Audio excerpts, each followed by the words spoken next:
Hi, I'm Tom with Cleveland Brothers, and today we're going to spend a few minutes talking about the D Series 3 compact track loaders from Caterpillar. As always with Cat track loaders, we have good access to and from the cab. The quick coupler to the bucket, there are two versions to that. You can get the manual quick coupler or you can get the hydraulic quick coupler. The cab now opens a full 90 degrees. The space between the joysticks has also been increased, allowing for larger operators to be more comfortable while they're sitting in the machine.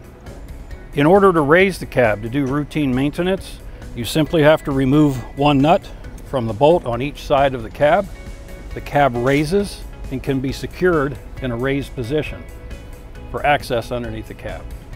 One improvement that's been made is this idler has been lowered a few millimeters to provide a more stable platform for grading operations and machine stability.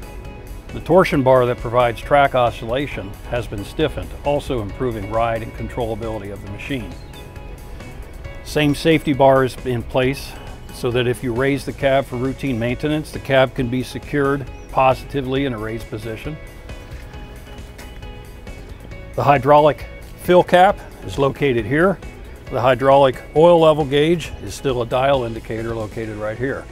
Hose routing for the track motors has been redesigned. It is now in a position that allows for easier clean out, and the hoses and lines are better protected from debris, from operating and from also digging out mud and debris. The rotation sensor for dual level tool control is located here. This allows the operator to maintain the same pitch from ground level to full raise and back to ground level. The backup camera is located here. The operator can choose to view what's behind them either when they're just in reverse or full time from the display inside the cab. The airflow on this machine pulls air from here and blows it out the top. So there are no hot spots. Operators, other people working on the ground are not blasted by hot air. All the hot air is expelled vertically. Behind this door is located the fluid level checks and the engine compartment. This pin can be placed in position to secure the door from closing on you when you're in doing routine maintenance. The AC condenser's out here. There's a reminder here of where the service points are located. The master disconnect for the electrical is located right here. Coolant levels. Overflow bottle is located here with the level check. The engine oil dipstick is located here.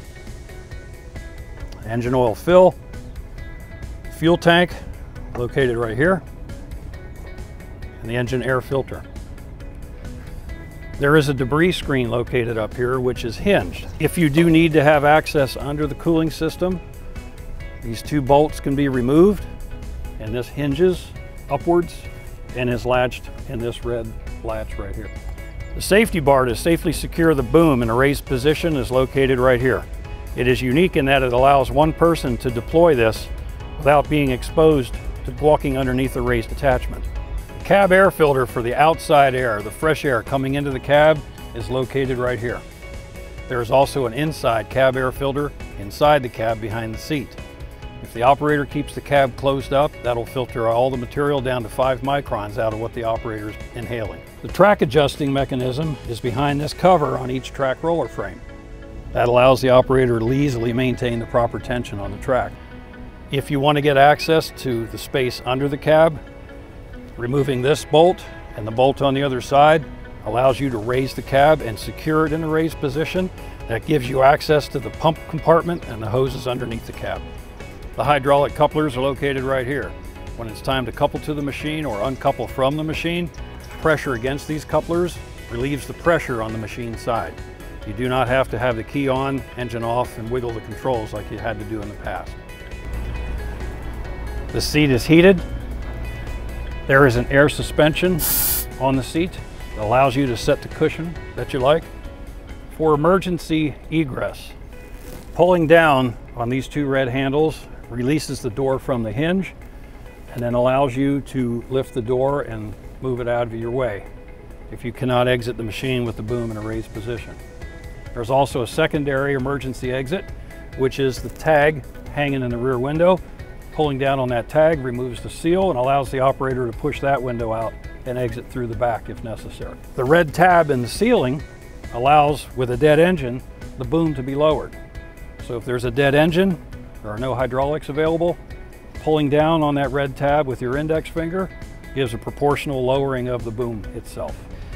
For access and egress to the cab, there are steel bars welded on the bucket. They do a really good job of gripping your boot and allows you to safely get in and out of the machine. The retractable seat belt is now high vis. Lap bars, nothing to come down over your head. They're J-shaped. The adjusters for the control pods are in each hand, which allows you to set things up to suit yourself. There's also an adjustment here that allows the seat to be moved fore and aft. There is a lumbar support, and the back of the seat can also be tilted forward or backwards. The parking brake is right here with the ignition switch. The quick coupler switch is located here.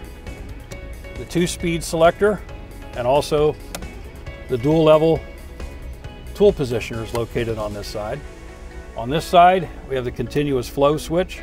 You do have the ability to have an attachment running continuously without holding your thumb on the auxiliary. We also have the work lights. On the joysticks, the left side is machine speed and direction. The right joystick is the control of the work tool, the boom and the bucket. We also have the auxiliary flow on the thumb roller. Float. Float is now also displayed on the updated monitor. And we also have Snail Mode on this machine, which allows us to dial our speed down for running attachments such as cold planers, snow blowers, brooms, that type of thing. Also with the D-Series 3, it is capable of recognizing what we call smart attachments. Thank you for watching this presentation. For more information, please contact your local Cleveland Brothers representative.